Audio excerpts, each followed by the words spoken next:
All right, let's do this. Peanut, if you're staying in the room, no talking.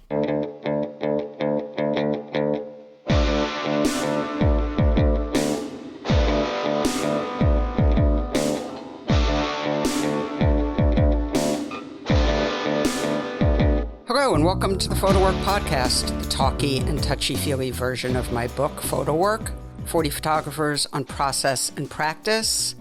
Hello, everyone. I'm Sasha Wolf, recording from Woodstock, New York, and I'm joined as usual by my friend who I miss and producer, Mr. Michael Chauvin Dalton. Hello, Michael. Hey, I came in quietly. Thought I'd come in quietly. It was a tender moment. Haven't seen you in a while. No, we have not seen each other in quite the while. I know. I mean, we should figure out, a Woodstock visit, maybe a CPW visit. Yep. Yeah. Yep. And anytime. And actually, I'm going to be in, I'm back and forth a lot, but I'm going to be in for more than 5 minutes at the end of the month. And so we'll have to make a plan. I guess we don't need to do that now during the podcast, but feel free to make suggestions about how Michael and Sasha should get together. Send in suggestions. So how are you? Oh, I'm doing all right. I do this whole week of portrait photography with my students, both black and white and digital. So it's just a solid 4 days of my students photographing each other indoors and outdoors. And it's one of those assignments that I love because it's really team building. So what does that mean, black and white and digital?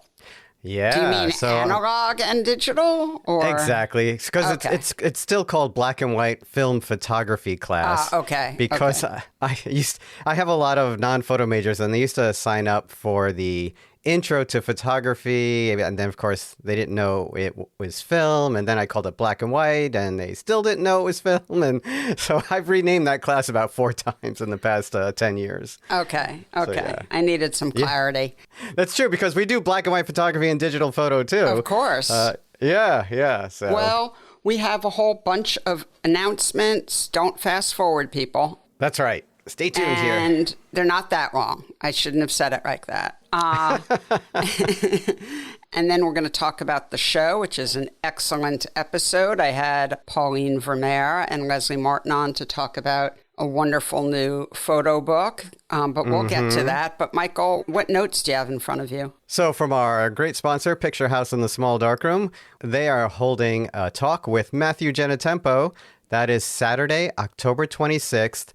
And this is from 4 to 6 p.m. So I know last time I said most of their events are at 6, but this one is from 4 to 6 on Saturday, October 26th. And of course, Matthew will be talking about Dog Breath, published by Trespasser. And Matthew was on the show not too long ago. So take a listen to that episode and then go see Matthew in person at Picture House in the Small Darkroom. Check it out at phtsdr.com.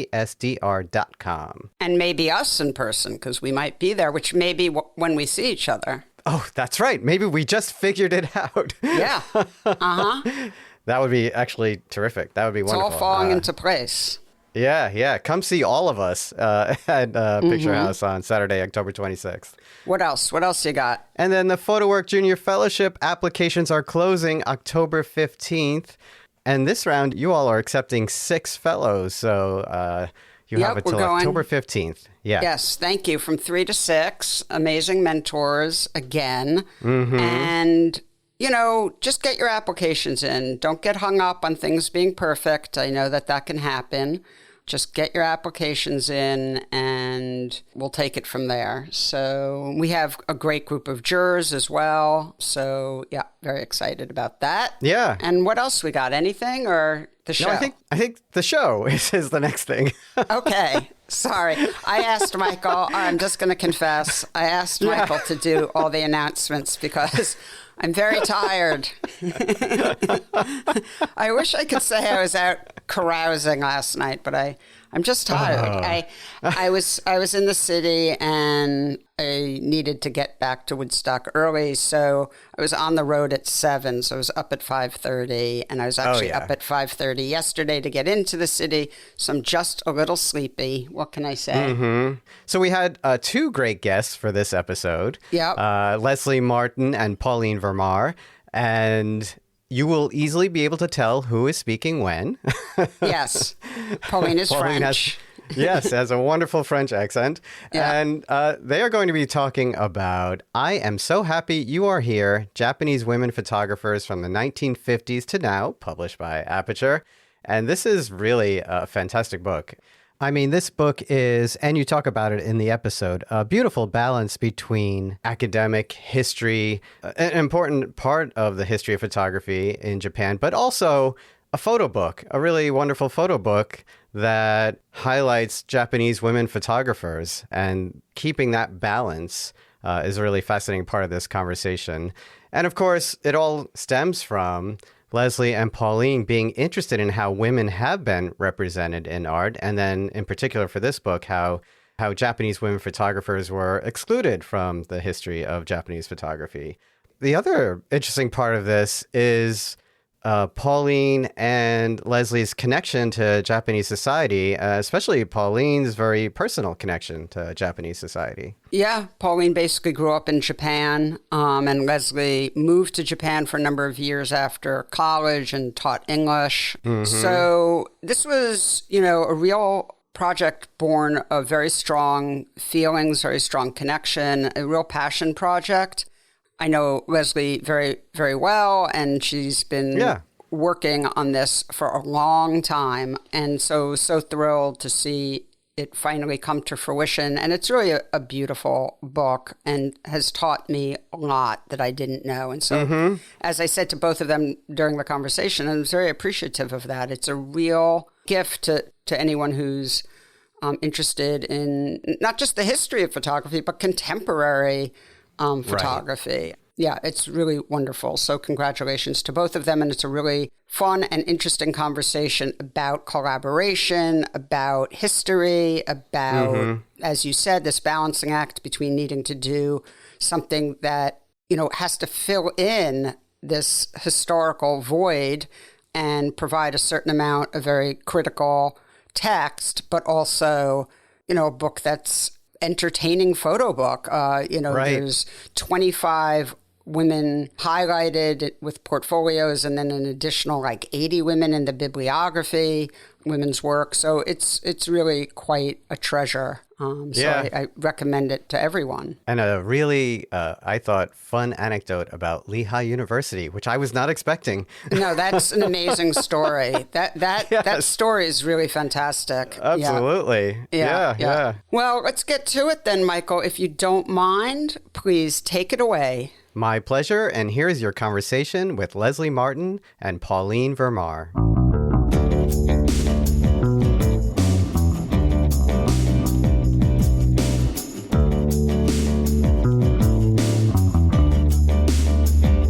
Lesley Martin, Pauline Vermare, welcome to the PhotoWork podcast. It's great to have you both on today. Thank you. Thank you so much. Thank you, Sasha. So you're both here today because you co-edited and produced through Aperture this incredible book called I'm So Happy You Are Here.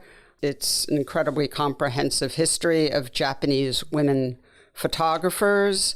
You had a lot of incredible collaborators, but this was a real heavy lift. It's just absolutely, really an extraordinary project. Feels like something that is so overdue, incredible gift to the photography community and I think the art world at large. So I want to hear all about that. Lesley, you've been on the show before, but Pauline, this is your first time. So if you could please tell us about yourself, and then Lesley, you as well. But Pauline, I think we need some more. We need to know who you are. Yes. So give us the scoop. Thank you. So I just started in April working at the Brooklyn Museum as the Philip and Edith Leonian Curator of Photography, which has been wonderful. And congratulations. Thank you very much. Before that, I worked. So I came here 15 years ago from France. I was working at the Cartier-Bresson Foundation in Paris and came here to work at MoMA on a Cartier-Bresson retrospective curated by Peter Galassi. Then I moved on to work at ICP for 7 years, mostly for the Kappa archive with Cynthia Young, curating the Mexican Suitcase with her and other shows. Then I was with Magnum Photos for 4 years as the cultural director, which meant that I was working with photographers, put them in touch with institutions, cultural institutions, publishers, and so on. Yeah, and then I finished my PhD there was a bit of a gap. And as I was finishing my PhD, which was about Northern Ireland, so nothing to do with Japan, this project started with Lesley on Japanese women photographers, and it's kind of my second PhD in a way. Yes. I just want to say, Lesley, before you take it away, that if it's not completely obvious by the way that Pauline pronounces Henri Cartier-Bresson, that you are a French person. Yeah. Yes. So yes, I should mention. Yes, I am French, but I'm French and I grew up in Japan, which also explains my interest in this project. I suppose it was a personal project as much as it was professional. I really was interested in the representation of the Japan I grew up in. Can you just quickly tell us why you grew up in Japan? Of course. So my father was sent, when I was 10 years old, he was sent to Japan for work. Then he went to Hong Kong. So I moved to Hong Kong when I was 14. And then he went back to Japan. So basically until I was 26, Japan was home. His wife is Japanese. My siblings are French-Japanese. So I'm very close with Japan, still have my grandmother there, my stepmother's mother. And it's a very close country and culture that I'm so glad. And this project meant a lot also because I felt like it touched on personal levels, not necessarily me, but people who are around me. And that felt really good. Mm-hmm. Mm-hmm. No, that's wonderful. Yeah, thank you. Thank you. Lesley Martin. Hello. So, yes, Tell us about yourself, Lesley Martin. Sure. Well, first, thank you for having me back, Sasha. I think anyone who listened very early on to my podcast probably knows me and recognizes me from Aperture, where I worked for many, many years. And in fact, this project, the book and the accompanying exhibition, which just closed in Arles after the summer run, but that was my last real full project for Aperture before moving on to Printed Matter. So I'm the director of Printed Matter now, which is the leading not-for-profit organization dedicated to the dissemination, understanding, and appreciation of artist books. So this picks up nicely from the work I had been doing at Aperture, not just making books, but really focusing attention on books, and did that through the PhotoBook Awards, as well as, congratulations, Pauline, for being shortlisted for this year's Thank you. Perry Photo Aperture PhotoBook Awards. Thank you very much.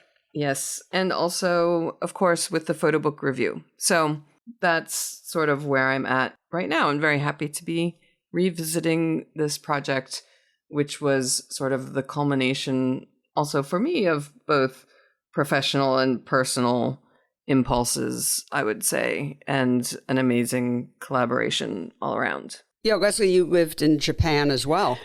I did. After graduating from college, almost immediately, there was a year in between, I moved to Japan to teach English and did that. Was there for 3 years doing this and that.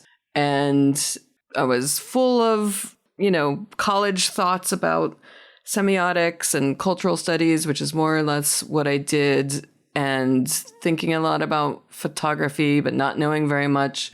And having the opportunity to be in Japan in the early 90s, I was really struck by all of this incredible work that was being produced by young women directly in conversation with the way that women had been treated eternally as subjects and never as authors. So that was definitely something that stuck with me, having seen the work very early on of people like Yuri Nagashima and Hiromix and others. Once I moved back to the States and started working at Aperture, that kind of was always in the back of my mind. And I had the great fortune at Aperture of working with people like the great Eiko Hosoi, who just passed away, Takashi Homa, Rinko Kawuchi. And so this idea of wanting to connect to something I had seen and witnessed in my youth, in my younger days, kind of learning about photography. This was also, yes, a kind of personal realization of a long dream project. So let's talk about the scope of this project, both the collaboration between you two and how long this process was, but also the importance of this project or why you felt it was an important project. I don't want to sort of just take that part of it for granted, that the audience would know that this is a very underrepresented group of artists, or underrepresented as far as their visibility and whatnot. So, and by the way, Lesley, you introduced me to Takashi Homa's work. Oh. I remember very, very well exactly when that happened, a very long time ago. So thank you for that. So, yeah, if you guys could talk about why this project was important. Right. And, you know, it's not assumed people know the answer to that. So, well, I think both Lesley and I had felt like it was important but Lesley for longer because of that experience in the 90s. For me, it felt very important when I realized how much there was. I contributed to a book called The History of Women Photographers by Lesley A and Marie Robert, two French photo historians, who invited me and many other photo historians to contribute to their book. And that was 2019. And they asked which photographers I'd be interested to write about. And I ended up writing about a few Japanese women. I had just been in Japan for a Soul Lighter exhibition and somehow thought, you know, there needs to be, in a book like this, there should be Japanese photographers. And so soon after, when the book came out, I was asked by the Maison Européenne de la Photographie to do a masterclass on Japanese women photographers. And at first I thought, well, I don't know. I'm not a specialist. You know, someone like Russell Lederman, or in fact, Carrie Cushman and Kelly Midori McCormick, who contributed to the book, you know, would have been great people to ask, but I think they wanted someone French, maybe, whatever it was. They kind of pushed me in that direction, and it was incredible. I had just 3 weeks to look into the subject. And during those 3 weeks of preparing for that class, I thought, this is incredible how little we know. In France especially, this was for a French audience. And the French know of Japanese photography, and I'm generalizing, but I think it's kind of true. If you ask a French person, even someone who knows photography quite well, if you say Japanese photography, they will immediately think of Daido Moriyama and Araki. These are the two. And what does that mean? It means that they see a Japanese that is very masculine. And by that, I mean, you know, of course, photographs taken from a masculine perspective, male perspective, but also the aesthetics themselves, and Provoke included. Provoke didn't have any women, you know, that magazine in the 60s. They don't. Well, the French. They had somebody in their darkroom, Pauline. Don't forget. Right. Yeah. We discovered Tamiko Nishimura. Right, Nishimura. But they didn't have. So there was no woman in the magazine represented. So there were no female perspectives, you know. And I thought it was so important. It would be and exciting. You know, there was something when I was looking at the work through that PowerPoint that I was putting together, I was so moved and so excited. And I thought, we need to share this with so many people. People need to see this collection of work from the 19th century to today, focusing, as we chose, and Lesley was great at that, to narrowing it, you know, past the 50s, which is where really the explosion happens, if I may, you know, the beauty, the diversity, all of that, the density. So that's where I came from. I came from the perspective of a French photo historian who realizes that my country does not know they don't know, the French didn't know Ishiuchi. You know, she was celebrated in Arles this year, which was extraordinary. She got the Women in Motion Award. But so compared to the US, even, I would say, you know, in the US, Ishiuchi is known, Kawauchi, the French know Kawauchi a little bit. So for that reason, it felt so important and exciting to work with the French publisher Textuel and, of course, with Aperture to propose a book that was going to be presenting that huge array of works that nobody or almost nobody knew. Can I just, Lesley, I wanna hear how you sort of entered in here and what you were focused on and where your passion came from. But I just want to underline something that you just said, Pauline, which is the emphasis. And believe me, I understand that, you know, celebrating these women individually is very important as well. I think there's 25 women represented in the book. Featured in the book, but there are at least 80, you know, illustrated mentioned. Right. In the bibliography, which is an incredible project in and of itself in this book. But Pauline, you're sort of emphasizing wanting the world not just to know about these artists, but to understand Japanese culture from a woman's perspective. Absolutely. So this was that's fundamental. Very important. Yes, to look at Japan in a different way, to look at Japanese photo history in a different way, but also really Japan. Representations of Japan. Not all those photographers were documentary and taking photos of Japan, but many of them were documenting a history, including post-war years where with the American occupation, all of these things, we had seen the perspective of some men. Tomatsu is one of them also. But as, in fact, Ishiuchi stated very beautifully, she felt like the female perspective, her own perspective on Japanese women as seen, what happened to Japanese women after the war, the perception, the representation. That was fundamental for us as well, was to say, well, here is the perspective of female photographers, women photographers. How does that differ, and why is it so important to see both? So it's not about rejecting one, but it's really we needed to bring that in to have a more complete representation. Yeah. And I think, you often, and in your writing, Pauline, you mentioned the reverse shot, this sort of idea that we are bringing in the perspective or the vantage point of the person who is, otherwise seen as the subject, but really bringing in those voices and giving agency. And there are so many great examples in this work. And I think of Tokoku Ushioda in particular, who was married to a relatively well-known photographer, Shinzo Shimao, who really, his work is known and she doesn't appear that much in the photos. But when you open up this amazing treasure trove of her work, you see this other life, just the daily life of a woman working from home, working as a photographer.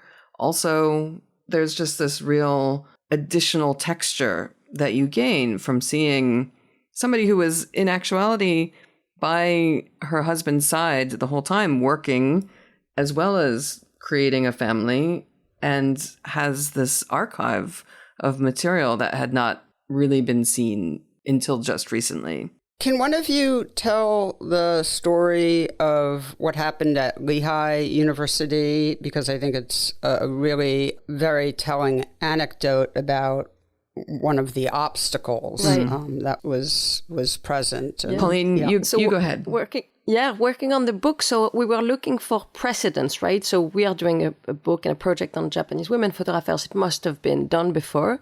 And Lesley will tell you maybe about Noriko Fuku's project, which was also very important. But a little before that, in the 80s, this man called Ricardo Vieira, who's a Cuban artist and curator at Lehigh University in Pennsylvania, was preparing a show it was going to be about experimental photography from Japan. And when some of the men in the show, Japanese photographers, heard that there would also be women in the show, they threatened to pull out from the project. And so as a response, Ricardo Vieira said, well, I'm going to cancel that show. And he canceled the show, and soon after invited a few curators, including one Japanese curator, to produce a show that would be only about women photographers from Japan, which I love. And it was a beautiful show. I mean, I didn't see, of course, the show. It was in 86, but I saw all the brochures and the selection of photographers. And there's something quite beautiful about the fact that this was the response and absolutely right and funny. I mean, it's clearly someone who had quite quite the vision, and so that was a very important project for many reasons. Well, I think it's so telling as far as what the attitude towards Japanese women photographers was, and why it was so difficult, or one of the, I'm sure, many reasons why it was so difficult for them to be recognized, right? Yes. I mean, talk about an obstacle. Yes. And I don't want to get too into the psychology and sociology, but have you two spoken at all with male Japanese photographers who might have been part of that group who were opposed, who maybe have rethought their positions? It's interesting because that was, I do think that there have been quite a few examples of let's say, Daido Moriyama mentoring or Nobuyoshi Araki nominating photographers for prizes. It's not as though there has been a total of women photographers. Sorry, there's not been a total rejection. I don't know who that was in Ricardo Vieira's project. I do think it's representative of the attitude. If you do an audit of the primary histories of Japanese photography, beginning in 1954, it's the 50th anniversary of the new Japanese photography show by John Sarkowski. And, oh my God, Yamagishi is the name of the Japanese editor. I'm forgetting his given name, but there were no women in it. And Tucker's amazing compendium of the history of Japanese photography, there are very few women. I mean, certainly some, but really this history has been written without this other vantage point or these experiences being represented. And for the most part, I should say, yeah, it was a blind spot also. I mean, it was, as we know, and not just for Japanese women photographers, for women photographers and many other non-white male photographers, there was a blind spot. Like, we didn't even pay attention to the absence, right? And suddenly, not suddenly, but I would say in the past maybe 10 years, right? Maybe even less than this, there has been this wonderful movement, certainly here in the US and in France, and I would say in Japan now. I mean, there's a festival going on right now called T3 in Tokyo.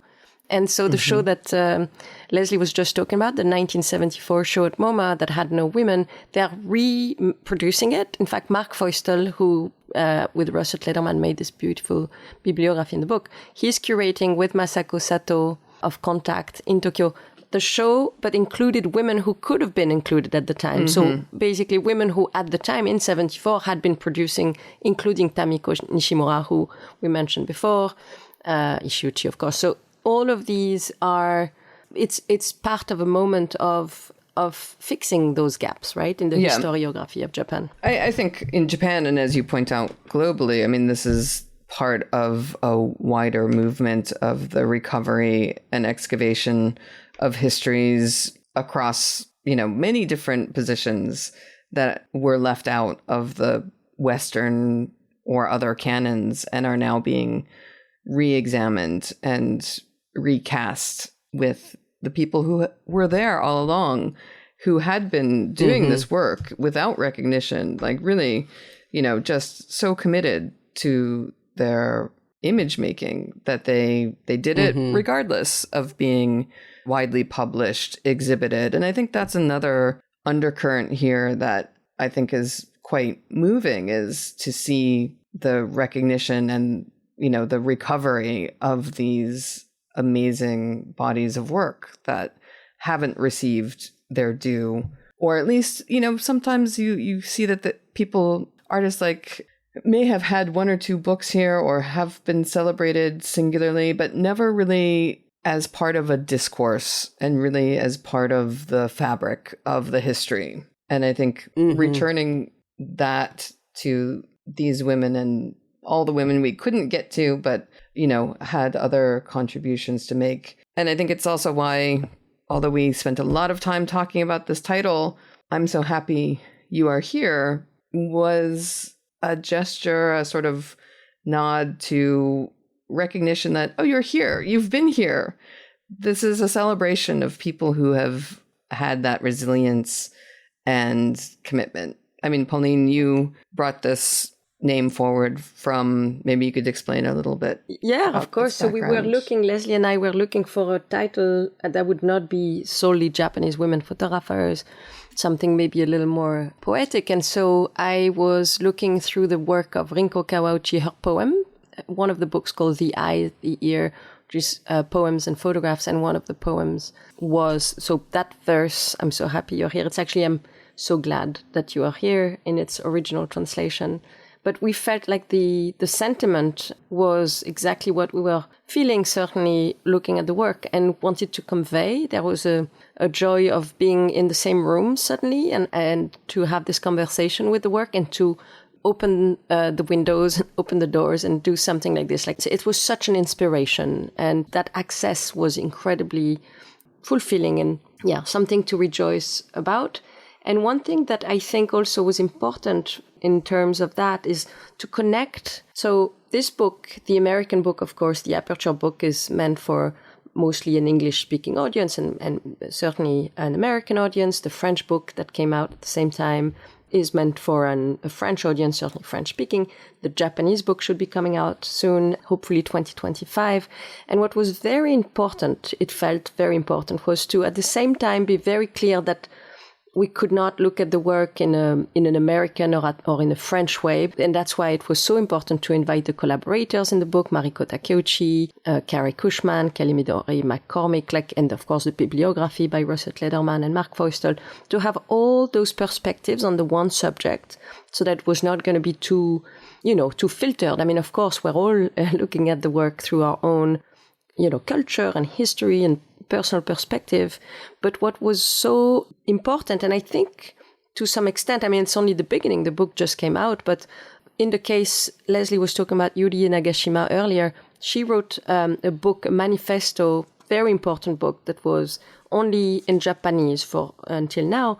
And now she received an email from a French publisher in Marseille who said, we'd love to publish your manifesto in English and possibly French, I imagine.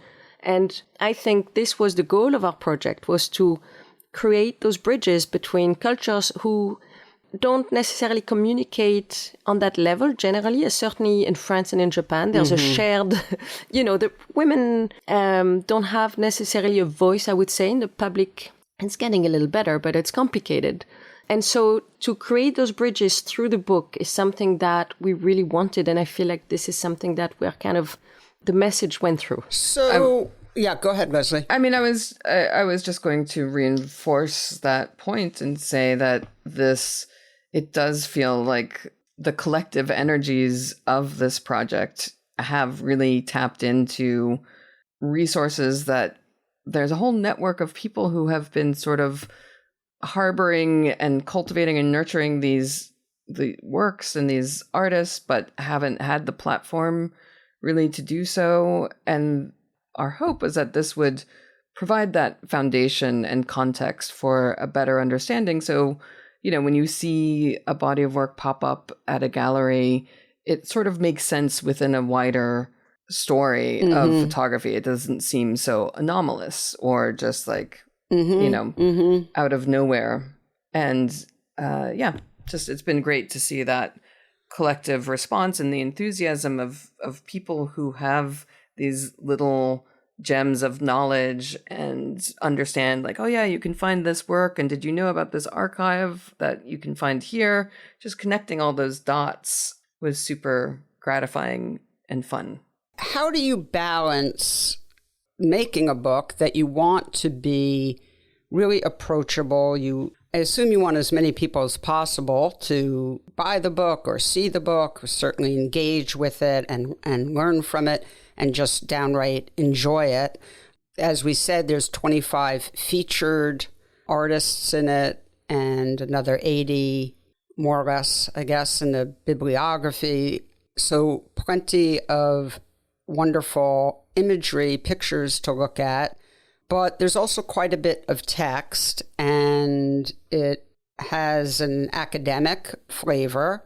The book is really trying to achieve a certain level, as we've been discussing, of comprehension. And I'm sure to some extent it feels like we have one chance to sort of get this right. We're trying to educate people on these topics what we've discussed. So how do you balance, and by the way, I personally think you did an extraordinary job of balancing these two things out, but how do you approach that? I'm sure it's very complicated and there's a lot of decisions and back and forth, but talk a little bit about trying to come to a place where you really do justice to all the complex history and complex issues, but also make a book that people just want to crack open and look at the pictures. I'd say that Lesley should answer these questions because she was a genius at being the catalyzer, the filter of all the material that could have been, and frankly, a lot of it is in the book now. But I would say Lesley should answer this because she really did a beautiful job at at making sure that it was digestible and rich at the same time.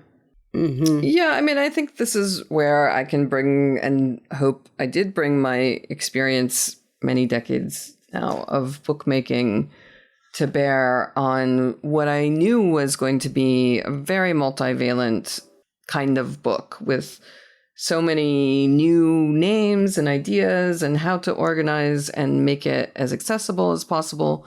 But also, I mean, Pauline, you and I talked about this a lot, how to find that balancing point where it could meet people where they are. If you're somebody who's a diehard, Japanese photo buff, you are still going to find, you're going to recognize this world, and you're still going to find new things that you hadn't known previously. If you are a photo book geek, you're going to love the illustrated bibliography. If you're a student or somebody who's really wanting to understand from the historical perspective, there are the selected readings. I mean, we talked a lot about these different elements, and also about just wanting to make sure that it did have that feeling of openness and welcoming. It wouldn't appear too dauntingly scholarly, and yet could stand up against some of these other histories. And we also talked about this with Carrie Cushman, Kelly Midori McCormick, who come from much more of a scholarly perspective. And, they asked some really good questions about who is the audience for this. And I mean, Pauline, you and I also talked, we really referenced books like Photography is Magic, which Charlotte Cotton had put together as a manifesto about a certain type of photographic practice, right? Yes, yes, exactly. We wanted this book to have that kind of liveliness, that aliveness, if that's a word, but to have a book that would be as active in a way. There was, when you open the book, it's vibrating. There's something very vibrant about it. The colors, of course, of the work, and that's something else, but that you realize when you look at all this work is how the colors are so impressive. And but so to open the book and to very quickly get an idea of what our goal was by making it. So it's a little overwhelming in a good way. So you have the portfolios, you have the bibliography, you have so much text, but I feel like it's really clear. I feel like it's very clear what the book is about and what the book's priority was, which was to show the variety. There was something about the craziness of a project like this, in a sense, because you want to sum up a history that is as long as the history of photography, and yet you want it to be focused. And I think the portfolios really help with that. And Lesley is the one who said, we don't want an encyclopedia. This is not a dictionary of Japanese women photographers. This is not an encyclopedia. This is a book that's going to present through those portfolios 25. We're focusing on 25 photographers from the 50s to today. And yet in the essays at the beginning of the book and at the end of the book, as well as in the bibliography, you get even more, but in a way that is very focused. So I think the challenge with a book like this, and again, this is really Lesley's... Well, and to the benefit, to the credit of Ayumi Higuchi, the designer, who also really did a miraculous job of organizing so much detail and so many different types of elements into a coherent whole, right? Yes, exactly. And to... I think we had a bit of a brief at the beginning. Certainly, Lesley, you spoke with her about what the spirit of the project was, which was a celebration, which was a restorative. There was the idea of the restoration, of fixing something peacefully and as a celebration. And that's the spirit overall. And I think also in the structure of it it really feels, I think, like a book that is long overdue and yet very focused. And that was challenging, but through the collaborative efforts, I feel like everybody was responsible for their own little moment in the book. The texts that in the end for me were important, and I know it was a little much sometimes because I think we wanted so much in, and it's a book, so of course you've got that framework, that you can't. But I feel like the text at the end really added something to the sort of, there's the festivities, with the explosion of images and all of that. And then at the end, you have this more raw, I would say it's a little more raw because it's just text. But the idea that a lot of this text was never translated into English. So that's really, for me, certainly as a historian, and I can imagine for many people who will be interested in the subject, this is it's pure information is how I see it. It's like this sort of, at the very end, this little treasure of histories told for the most part, if not, I think, all of it by Japanese historians and curators and photographers. So some interviews, some texts, some essays. And I think this really is the beautiful ending for the book. You don't have to read it if you're not interested. You could just focus on the bibliography or the portfolios. But if you want to spend more time, maybe start your own PhD, I would say also. I mean, I know a few scholars here who are working on the subject, and I feel like this is going to be a very helpful resource, and this makes me very happy. Hear, hear. By the way, I mean, of course, just to say, when the book is sitting on one's desk and then they go to interact with it, and the title is "I'm so happy you are here," as someone picking it up, you just sort of feel like, well, thank you. I'm happy to be here too. I mean, it's just... It is a bit of a self-fulfilling prophecy. It's, when we were in the space of the exhibition in Arles, it was hard not to say, I'm so happy to see you. It's so great. It does have this little bit of... No, it's... And that's something invocation. Actually... Yeah, right. And Lesley, this is something also that we did feel in Arles so the show premiered there at the festival in July. And it was so incredible as a consequence of this project, but to have so many photographers come from Japan, but also from New York for Kunio Sugiura, some of them, but most of them from Japan, who had not met. So those photographers, many of them different generations, including Ishiuchi, who was being awarded the Women in Motion, to have them with us in the show was really something that was like a culmination of what we had been talking about, because this was the conversation that we wanted to kind of facilitate in a way with the project, was not only for American and French audiences, but also among the Japanese photographers themselves to have that conversation. Right. I that's the next thing I want to get into a bit is the more personal and micro as opposed to macro aspect of this. So what was it like for these women who were included? And, when you reached out to them to let them know that you were working on this project, what were their reactions? If you could share some of those, it would be wonderful. I mean, I will start out by saying, again, within that network of people who were very enthusiastic and excited about the research that we were doing, there is a large network of women curators, gallerists in Japan, Japanese women who have been working very steadily, and also photographers and I'll go back to Yurie Nagashima because conversations with her along the way were so informative. And, there was a real generosity then of people's responses.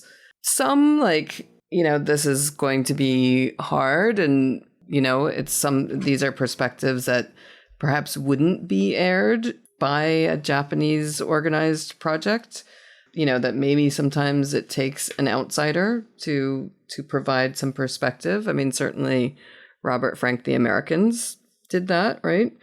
But I think, there was just overwhelming, it's about time and an encouragement to push forward with it. Right. But what was beautiful, I would say, in the process, we saw all of the photographers were, we contacted each and every one, if not the photographer, the estate, in only one, am I right to say, just one photographer had passed away, I think Yamazawa. The second didn't... Ushio... Tokiwa. Tokiwa, yes. So Tokiwa. So these were cases where we had to go through estates, but for the most part, the photographers are still alive and well. And so those conversations, the back and forth, sometimes through galleries, but oftentimes directly with the photographer, those conversations were so wonderful to have. So not only for the portfolios, so the photographs we chose for them to represent them. So they pretty much had full control over how they wanted to be scene in that book, what series, what images.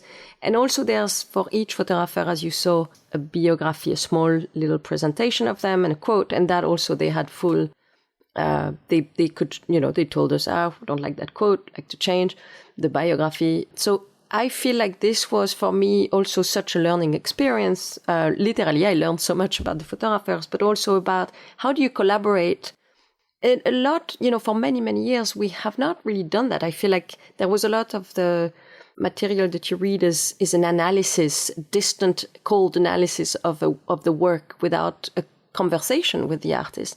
What I loved about this project was that it was so lively. It was so real in a sense. They were so part of it. It was very important, I felt, that they be so present because of what we were talking about agency and empowerment, but also about the fact that Lesley and I, Lesley being American, my being French, we certainly didn't want to stick our own analysis on something and then realize, well, that's absolutely not how they felt when they made their work. So I feel good about the fact that this is not a book on projections of us on the work, but really, in my essay, for sure, there are projections. And I'm trying in my essay, in my introduction, to analyze that potentiality of projection, including the idea itself of feminism. What does it even mean in Japan? But so for the portfolios, it's really the artists themselves who chose how they were going to be represented. Yeah, that's really wonderful. Yeah, go on. I do think Lesley. that sort of grappling with the filters of history and culture and sociological background is something that you did admirably well, Pauline, in your essay, just really trying to sort through and take apart assumptions, being in dialogue with Mariko Takeuchi, who I had initially reached out to in 2017, 2018 to begin talking about what started out for me as a book about one thin slice of this history, about the 1990s, and also then at the time, Yurie Nagashima. And just by being in conversation with them about my assumptions, understanding more of their perspectives from the sort of inside track was so informative. And then we continued that dialogue with the editorial committee, once Pauline and I joined forces and made this into the more comprehensive project that you see today. But really trying to be careful to understand those different inflections of culture on the project. So there was the exhibition at Arles that you mentioned that just closed. Will the exhibition come to the United States? Are there any plans? So, well, just as I was saying that, I realized not to be too braggy, but the podcast has a really international audience, so I don't know why I'm being U.S.-centric. So, yeah, where's it going to go? So the next place it's going to go to is at the Photo Museum Den Haag in the Netherlands, and that opens in January.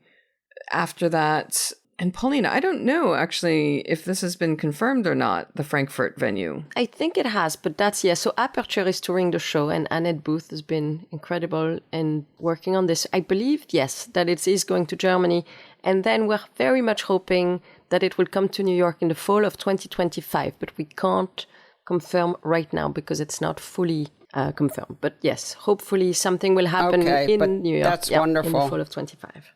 All right. Well, congratulations to both of you on such an incredible project, such an incredible addition to photo history, and something done clearly with so much love and passion. And yeah, all us photo nerds thank you and are grateful. I've really, I've learned so much. So that's really a gift. So thank you. Thank you so much, Sasha. Thank you, Sasha. Thank you, Pauline. Thank you, Lesley. All right, everyone. Have a good day. Thanks again.